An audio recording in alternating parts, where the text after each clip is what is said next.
Greetings, fellow thinkers and drinkers. Now, following a recent video where I gave an almost hagiographical review of Deep Purple Mark III stereo output. Well, perhaps that's a slight exaggeration, for I did take the liberty of largely dismissing those two records, especially compared to the quality of the Mark II material. Though I did at the time say that, which is what is generally true of Deep Purple in the 70s, that their true métier was on stage.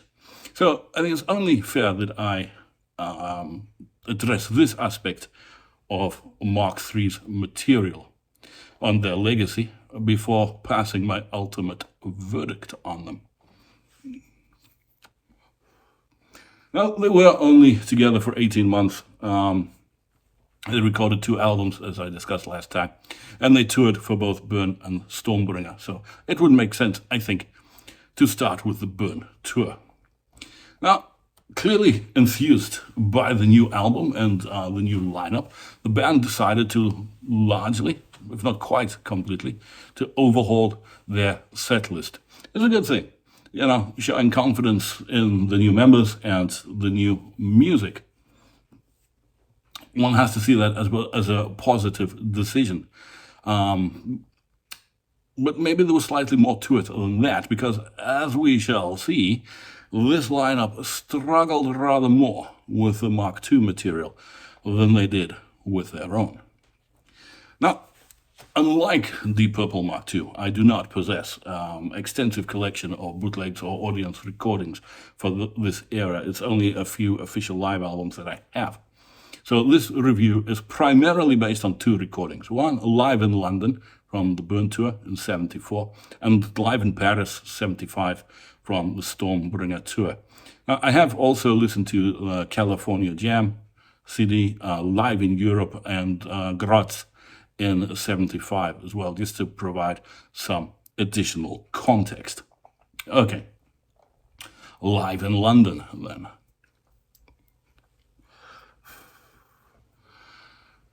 It was recorded actually for a radio broadcast, wasn't it? And the DJ, whoever he was, announces the band. And they kick off the new set with 3, well, slightly more, but let's discuss the first 3 tracks from the new album, that being Burn, Might Just Take Your Life, and Lay Down, Stay Down. Now, all 3 are played fairly close to their studio counterparts. Though, again, as was with typical with Deep Purple, live they do take on almost, in some cases, an entirely new dimension. Burn is simply magnificent. And I said at the time, even though I don't particularly like Mark III, when I was discussing the albums, this is a great song. It cannot be denied. And again, very typical of the band. Once it got to the stage, it just increased in stature, almost exponentially. This is a great song, great performances, a great opening to the show. We can almost, no, we can't. There is a certain similarity in increase in stature with what I very much regard 2 of the lesser studio tracks, that being Might Just Take Your Life and Lay Down, Stay Down. They do sound better on stage. They do have more impact. They do work better as songs on stage. But even that, I'm afraid, it cannot entirely disguise the fact. Well, it cannot entirely disguise their relative mediocrity as compositions. Nevertheless, this is a very strong opening to the show. Coverdale immediately makes a favorable impression, I have to say. He is no Gillan. For me, not even remotely close. But the material does suit his voice perfectly. And despite his relative inexperience, I think he acquits himself remarkably well. Hughes wisely keeps his vocal contributions thus far much as they were on the album, and something for which we should all be grateful. However, it is on Lay Down, Stay Down that the real strength of the Coverdale-Hughes partnership becomes apparent. It's the first time they actually harmonize. And that effect adds a richness which was obviously absent from other incarnations of the band, and it works really well on this song. as a bass player, Hughes has different influences, obviously, but he's effective here, and certainly, and at least thus far in his Purple career, his more extreme influences have not yet become that apparent. And so rhythmically, the band remained every bit as tight and dynamic as did the Mark II lineup. Okay, next up was Mistreated. And for the first time, the new lineup does begin to stretch out a little. The performance opens with an electrifying run from Blackmore. It really is good. Now, I have remarked previously in the other Mark III video that I do think the studio version of this song is rather mundane, and I do stand by that assessment. Live, however, it does undergo a transformation. It has much more impact. And I have to say, Coverdale is simply magnificent. And Hughes, thankfully, keeps his contributions to a minimum, thus allowing the spotlight to remain exactly where it belongs, on Coverdale. And instrumentally, this is fantastic. It's perhaps everything one could hope for. Lord and Paice are impeccable, but Blackmore is the undoubted star of this one. His tone, his phrasing, his sense of dynamics are simply superb. Even so, the performance is not without its flaws. There are moments towards the end where both the arrangement and particularly Coverdale's improvised vocal ad-libs stray a little too far, for my taste at least, into blues rock cliché. I don't like it, and I'm afraid this does blunt the impact of what otherwise has been a very strong performance. Now, amusingly, at the end of this song, John Lord takes the microphone to the band introductions, which he does with some humor, I have to say. Rick Emerson, indeed. Was not greeted by a huge roar of laughter, so I wonder how many actually got it at the time. It was maybe one of those things when, after the gig, on your way to the car park or whatever it was, the light suddenly went on. Oh yeah, Rick Emerson. Never mind. Okay, Smoke on the Water up next. Now, even at this stage of their career, they simply had to play this. Yeah. And the performance opens with some rather pleasant Blackmore noodling, which briefly teases Lazy, before finally giving way to the band's most famous riff. Only, is Blackmore playing it differently? Something certainly sounds off, I have to say. Well, once the song gets going, I think the culprit soon becomes rather obvious. The song is performed too quickly, which rather robs it, I think, of its gravitas and much of its impact. It is one of those songs. You play it too slowly, it loses structure, becomes a dirge. You play it too fast, it loses its structure and loses its impact. It's one of those things, it has to land. Some songs just demand a specific tempo, and I think this is one of them. And I don't particularly like this. I know later on in the reunion they would play it far too fast and they ruined it as well, but that's not the point. Vocally, I have to say, this is rather disappointing. Coverdale handles the opening verse competently enough, though I would say no more. Though the brisk pace does seem to work against him, and never allowing the lyrics to quite land as they should. He seems to be having to rush them. And again, space between the words, space between the notes. Yeah. Hughes takes the second verse, and as to his credit, he stays reasonably close to the original, thankfully resisting any temptation to reinvent it. I also have to say, Blackmore's solo again feels hurried. And it's only when he reaches that familiar refrain towards the end of the solo does it begin to resemble the version we know and love from, say, Made in Japan. And then Coverdale and Hughes, for some reason, share a repeat of the first verse. I don't really know why the third verse was omitted. Perhaps it was the first-person nature of the lyrics. were deemed inappropriate. Even on the first verse, Coverdale did say they all came down to Montreux. But to be honest with you, I think that's a very poor excuse, even for changing we to they, and even more so for omitting the third verse. It feels to me entirely unnecessary, and it is a little irritating. Lord's solo, which is excellent, brings the performance almost to a conclusion, with the pace increasing yet further. But on this occasion, it actually works, giving a little bit of impetus and, dynamic thrust to the song, as we said, as it progresses towards its conclusion. That works fine, except the song does not actually end here. Instead, we are treated to a good 3 minutes, and believe me, I timed them, of Hughes' vocal improvisations, which I can only say would have been far more at home in a Southern Baptist church than at a Deep Purple concert. Frankly, this is dreadful. Its only redeeming feature being that it eventually stops. Okay, we move on to Footnote 1, and again, one of the better songs from the album, certainly. And this is where the band really begin to let rip. Performance opens with Lord's first extended excursion of the evening, shall I say, his first extracurricular activities. And he is simply on magnificent form here. Paice then brings in that unmistakable beat before Blackmore unleashes what remains one of his greatest ever riffs. This is Deep Purple, I have to say, at the instrumental best. There is power, there is passion, there is drive, there is complexity, and yet never at the expense of sheer impact. The harmony vocals, again, also work remarkably well here, and adding depth without diluting the song's energy. Blackmore's solo, simply outstanding.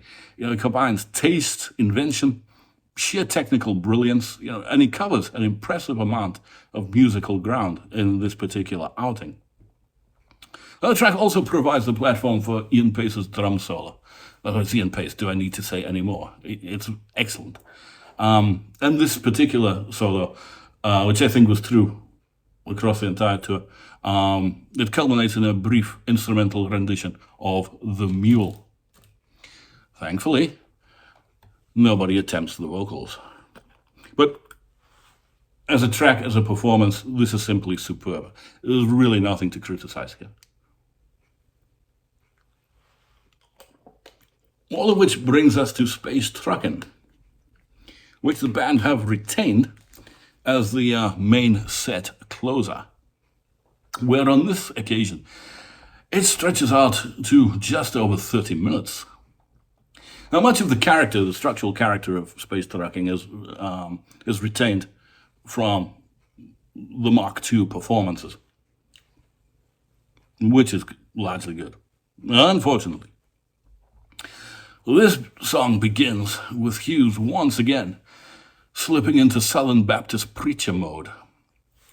Again, it goes on far too long. I think Lord eventually rescues the introduction, as it were, with some tasteful improvisation, including a very dramatic quotation from Kubrick's 2001 A Space Odyssey, which works very nicely, actually.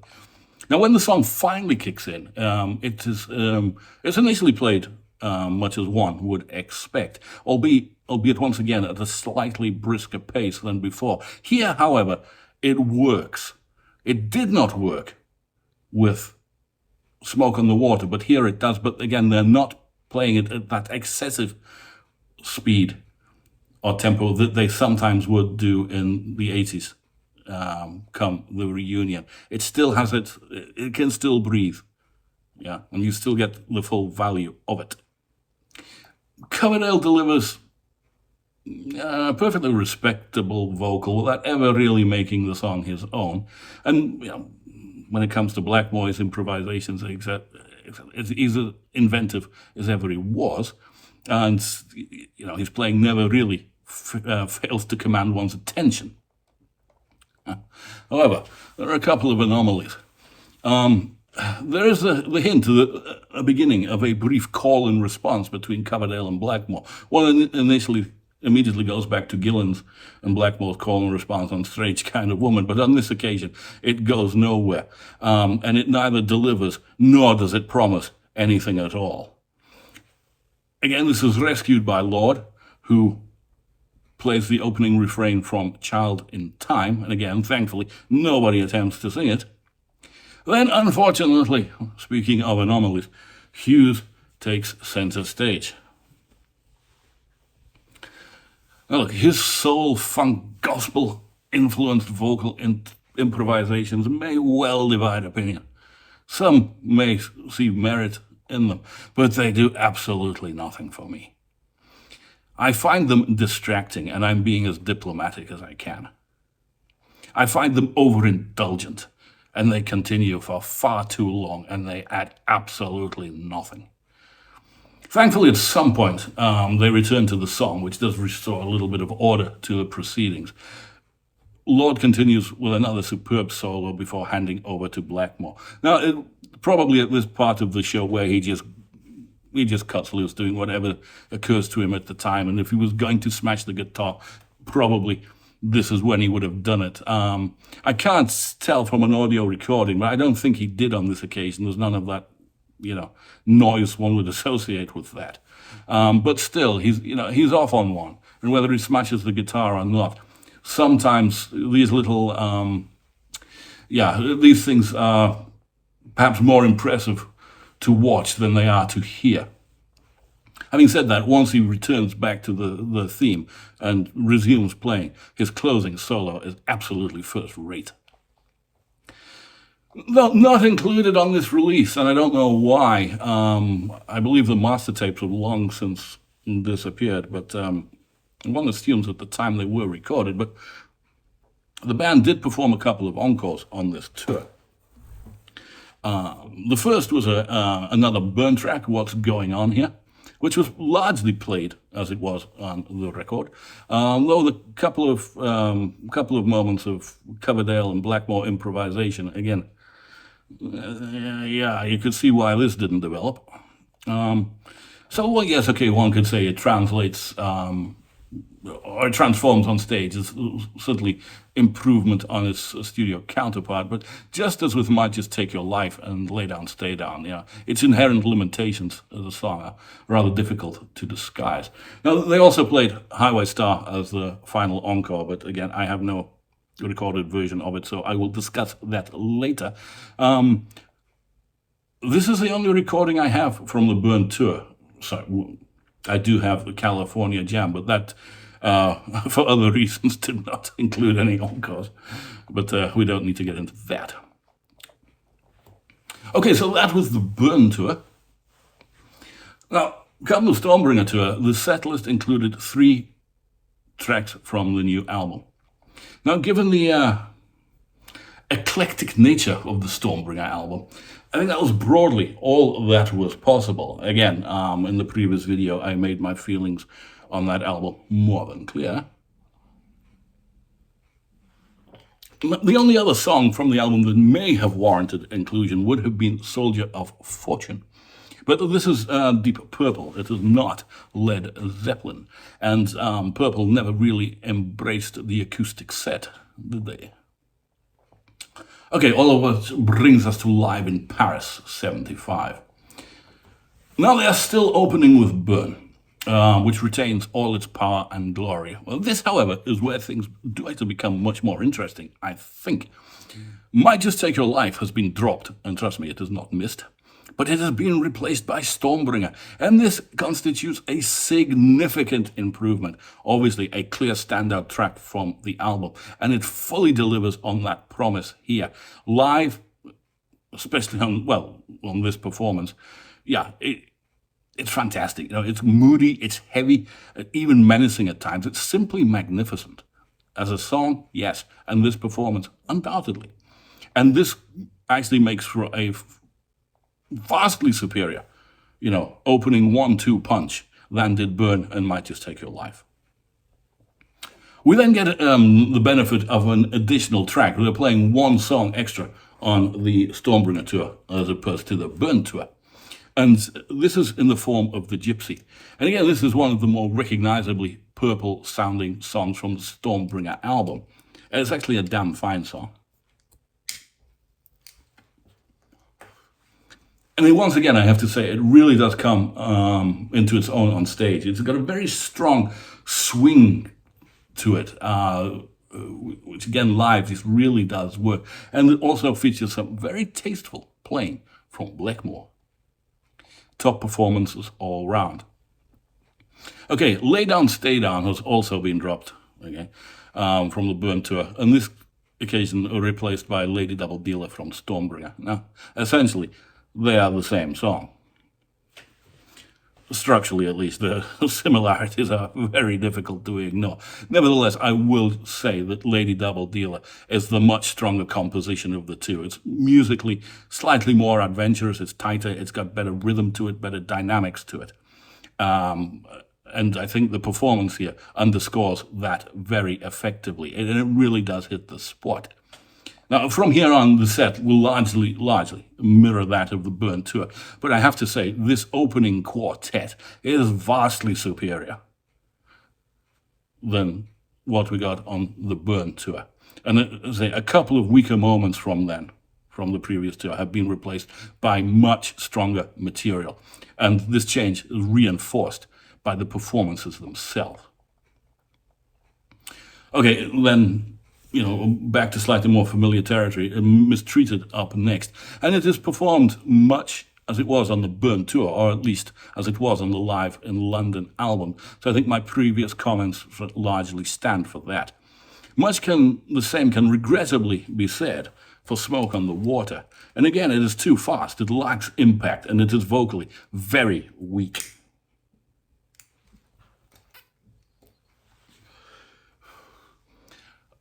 Hughes' vocal ad-libs at the end of this have become even more infuriating. Now, I think even to the degree where they would test the patience of even a Baptist church congregation. Oh, this is awful. But on a more positive note, You Fool No One remains as commanding as ever. And after the opening 4 tracks, this You Fool No One is easily the instrumental highlight of the show, and perhaps also the vocal peak. Everything seeming to come together here very effectively. Okay. Space Truckin retains both the strengths and weaknesses of the London performance, though at just under 20 minutes, it is noticeably shorter. Unfortunately, this is not at the expense of Hughes' introductory vocal improvisations, which remain excessive and excessively irritating. What is also new on this version, vis-a-vis Live in London, is at some point Hughes takes a bass solo. He doesn't play much, and it is largely just an excuse or another vehicle for further vocal excess. And both sections consume a significant portion of this track, and trust me, we could all do without them. And I have to say, at this point, listening to Hughes going on here, it is, Blackmore's decision to leave the band, which he did immediately after this particular concert, requires little further explanation. Though ultimately, I have no sympathy for him, as I discussed in the previous Mark III video, this is largely, almost 100%, his own fault. Okay, come encore time on this occasion. First up is a cover version of Don Nix's Going Down. Now, Nix apparently was a singer-songwriter in the Southern blues and soul genre. Quelle surprise. Look, fair enough.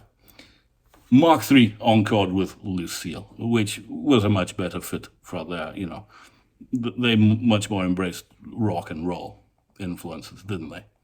But this song, Going Down, again, it sadly, one has to say, it reflects the growing influences of Deep Purple Mark III, and as it is very much in that almost depressing blues tradition with very uncomfortable hints of funk and soul. Blackmore does come to the party with some decent playing, but ultimately, I'm sorry, this does absolutely nothing for me. They then play Highway Star. which I said previously I would discuss later. And here we are. Well, unfortunately, Hughes again, he cannot help but wobble over the intro. Again, excessive, pointless, awful. Although once they eventually get going, this works surprisingly well. Coverdale is again adequate, though never actually giving the impression that he enjoys singing this song, or that he has any sort of sympathy with the lyrics or anything like that. But it's Blackmore's show, really, and he really lets fly on the guitar solo, and he stretches it out to way beyond normal for this song. And this gets very, very loose in places, but it is no less enjoyable. And I think Blackmore knew it was his last show, and he's obviously going to have some fun before he goes. Chaotic it might be, but I have to say it's one of those fun versions of the song I have heard. It's funny, actually, that 18 years later I saw him in similar mood on the last 4 shows of the Battle Rages on tour, when he also knew he was leaving. And it's unfortunate that it took something like that to actually motivate him to play to this sort of level, but that's another conversation.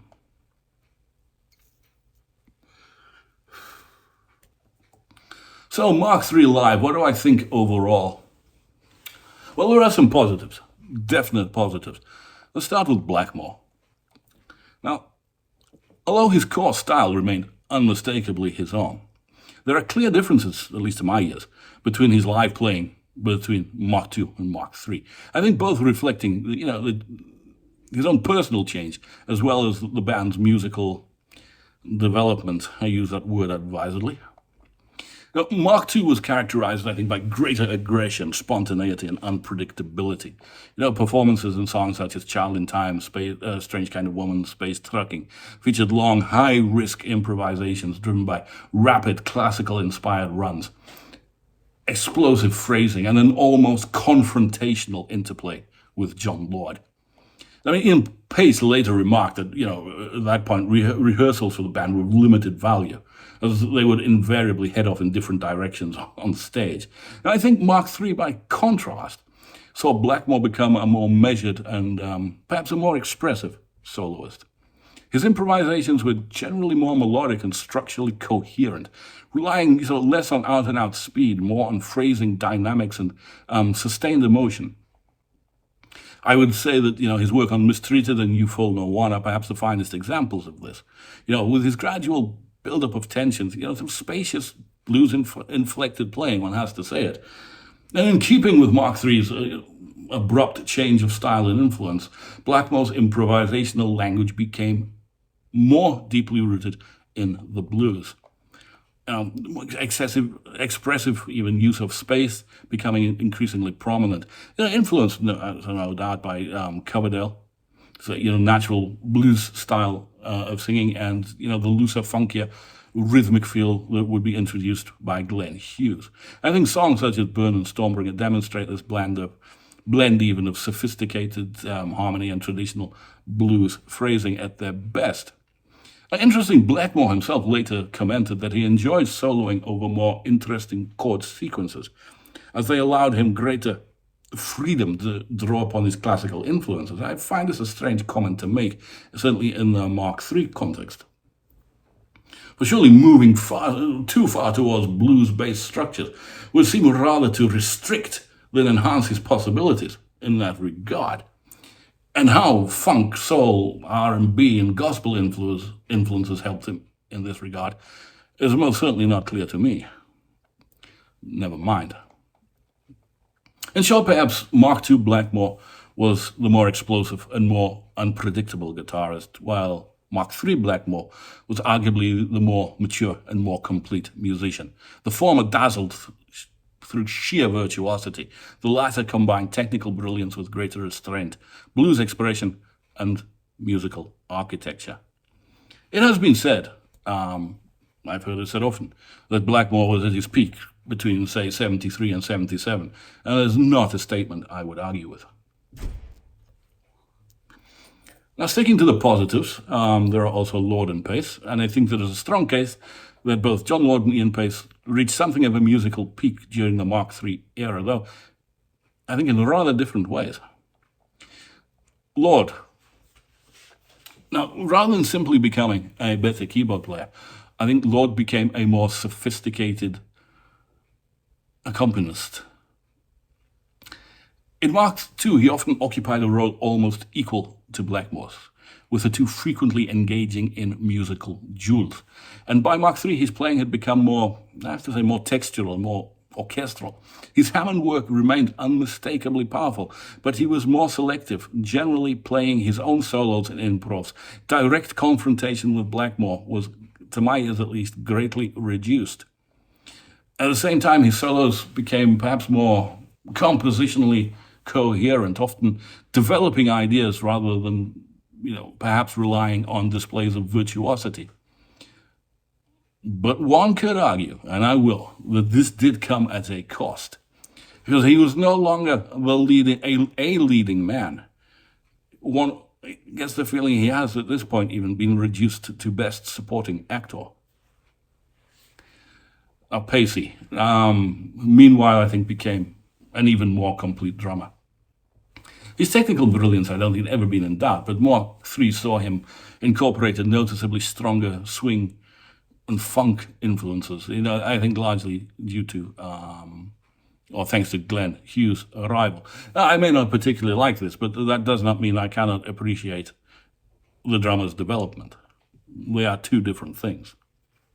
His playing perhaps became a little looser, more groove-orientated, even more responsive to what was happening around him than before. And he retained all the speed and precision of the Mark II years, while adding a greater subtlety, perhaps, and perhaps even a greater dynamic control. And while, yes, all this may be true, it cannot disguise the fact, at least not to me, that enhanced individual skills and performances can, sadly, coexist quite nicely, or quite easily, between a decline in songwriting and perhaps overall deterioration in quality of live show. If we take the band as a whole, at least the way I look at it, or the argument I would make is that Mark II represented Purple at its most explosive, whereas Mark III represented the band perhaps at its most musically sophisticated on an instrumental level. Actual songwriting and composition being another conversation. What do I mean? Well, so the instrumentalists were no longer simply trying to overwhelm the audience with power and their virtuosity. They're perhaps listening more closely to one another and playing, I think, with greater structure. And maybe this is one of the reasons why many hold Mark III to be the pinnacle of the band in the 70s, perhaps live, although I think it's very hard to argue that on record. But even so, I simply cannot agree. To my ears, for all the positives, which I have just discussed, there were simply far too many negatives. Coverdale. Now, Coverdale is not a Gillan, which admittedly is hardly an indictable offense, though it still makes a considerable difference. Now, in fairness to Coverdale, I always felt that he got something of a raw deal in Deep Purple. What do I mean? Well, even in Mark II, where Gillan was the sole vocalist, the reality was somewhat more complicated. Over the course of a 90-minute to 2-hour sit, how much of that time was Gillan actively participating? Singing, yeah? He had a lot of time on his hands. And it is perhaps no surprise that he took to playing the congas, or indeed found other diversions when not directly engaged on stage. And one can assume that he gravitated to the congas just in case they found themselves on a stage that did not have a convenient piano, under which he could engage in some between-verse rogering. Who knows? Now, Coverdale had to contend not only with this legacy of the singer having a lot of time on his hand, and that being the sole singer in Gillan's case, but he also had to contend with Hughes. And despite Coverdale being ostensibly the frontman, Hughes appears to handle far more of the song introductions and between-song banter than Coverdale. And then you just have to add to that, they were increasingly sharing vocal duties. Now, this arrangement may well have been by mutual consent. I do not know. Though I can't escape the feeling that listening to these recordings, Hughes is edging very much towards upstaging him. And given his relatively limited opportunities, Coverdale performs strongly on his own material. No two ways about it, though much less so on the Gillan-era songs.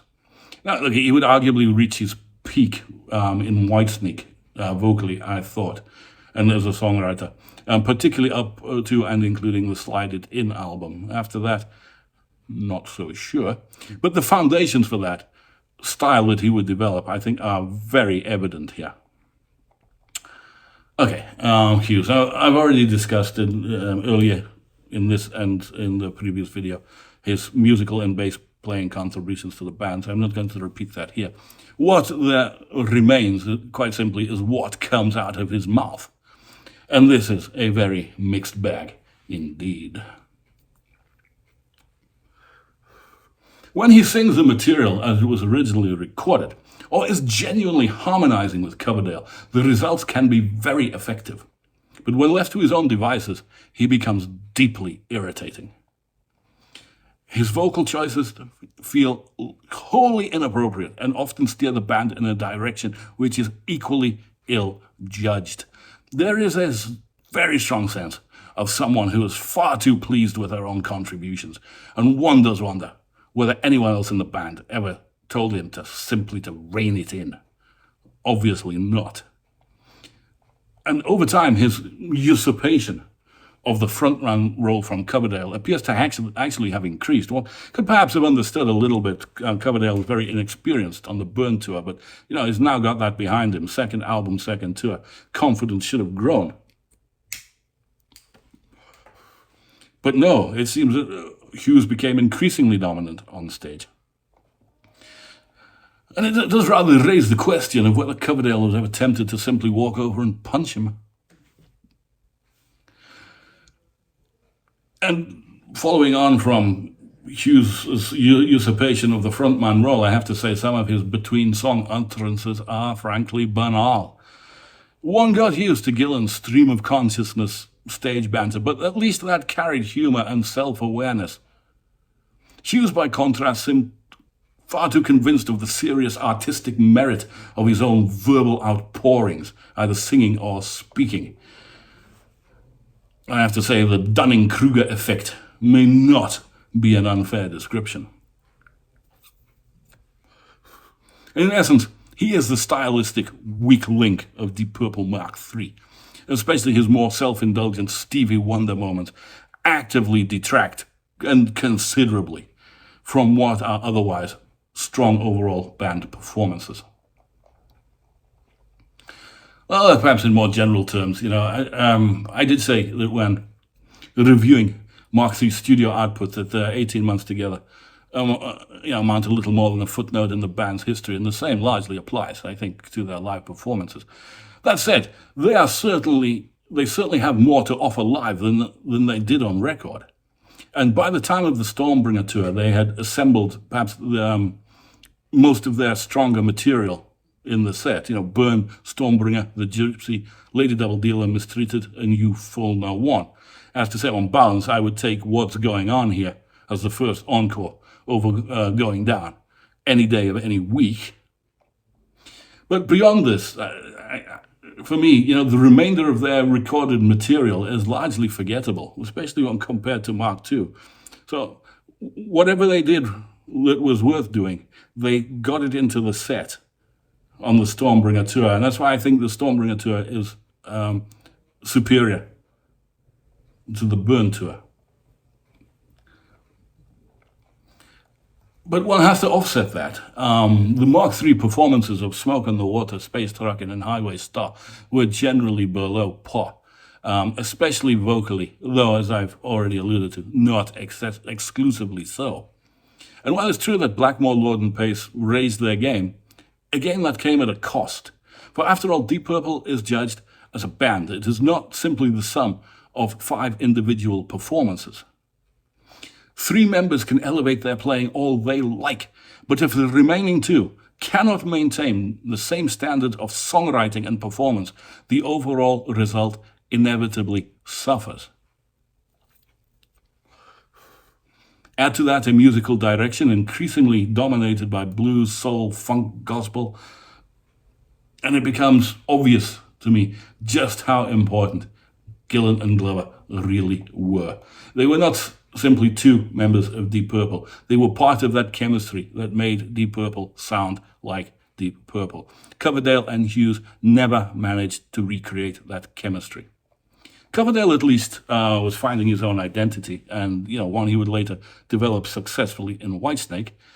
Hughes, however, is just another matter entirely. So his bass playing may be excellent, it may be good, and as I've said, the band instrumentally was still tight, and his singing, when disciplined, could also be excellent. But far too often, he mistakes self-indulgence for expression and excess for inspiration. His constant vocal interjections, ad-libs, and determination to dominate proceedings becomes a distraction rather than an asset. And again, I'm being as diplomatic as I can here. And for me, Glenn Hughes is not merely the weakest link in Deep Purple Mark III. He is one of the biggest reasons why this incarnation of the band can never be compared to Mark II. So more broadly, both on record and on stage, Mark III's approach leaned far too much into unfortunate directions. Blues, funk, gospel, soul, I've listed them. Now, whatever the merits of these directions in isolation, although I struggle to find too many, collectively they pull the music away from what I understand Deep Purple to be, or why I like the band. Now, I've already said Blackmore really upped his game here. Sure, he did. But if I want to listen to Blackmore's stylistic development, I will listen first to Mark II and then to early Rainbow. And while Mark III Live has its moments, and is certainly stronger than the studio albums would suggest, but ultimately for me, its weaknesses still very much outweigh its strength, and it is simply not an incarnation of the band that I feel any need to revisit. And nor do I say, even after listening to all this, do I feel that I'm actually missing anything. Now, I have not mentioned Deep Purple Mark IV, and frankly, I have neither the need nor the inclination to do so. So somebody is bound to ask, well, Yuri, having said all that, is Deep Purple Mark III really your least favorite incarnation of the band? Surely Mark V ranks lower. Well, yeah, perhaps. And in truth, Mark III produced half a dozen songs that leave Slaves and Masters standing. There's absolutely no comparison. And live, again, no comparison, because by the time of Slaves and Masters, Deep Purple were little more than a pale imitation of what they had once been. But the truth is, I have little affection for either incarnation. And frankly, debating the finer distinctions between them has never struck me as a especially rewarding undertaking. I know many fans do believe Blackmore reached his peak, and with Deep Purple Mark III, and that is a perfectly valid view. And there are others who genuinely enjoy the musical direction this lineup pursued, and will probably argue that this is their favorite incarnation of the band. And again, that is equally fair. It is simply not for me, either on record or on stage, for reasons which I have hopefully made clear. And for me, Mark III remains little more than a footnote in Deep Purple's history, and it is one I simply can do without, and do. But in conclusion, there are 2 very telling points. The first being, following the reunion, Deep Purple changed direction several times, from the reunion up until the present day. They experimented, they absorbed new influences, and on occasion they even chased contemporary trends. I've dealt with slaves and masters. All this worked. It was still Deep Purple, but they never, ever again embraced the heavy blues, funk, soul, and gospel influences that defined Mark III. And secondly, once Blackmore actually left to form Rainbow, he also apparently saw the error of his ways. Dio-era Rainbow had very little, again I'm being polite, in common with Deep Purple Mark III. And to my mind, both these points are highly insightful and very revealing. Well, those are my thoughts. Please feel free to like, to share, subscribe, and obviously to comment. Be surprised if everybody agreed with me. But hey, such is life. I do look forward to reading your comments. But on that note, as usual, I thank you very much for your indulgence. I wish you well.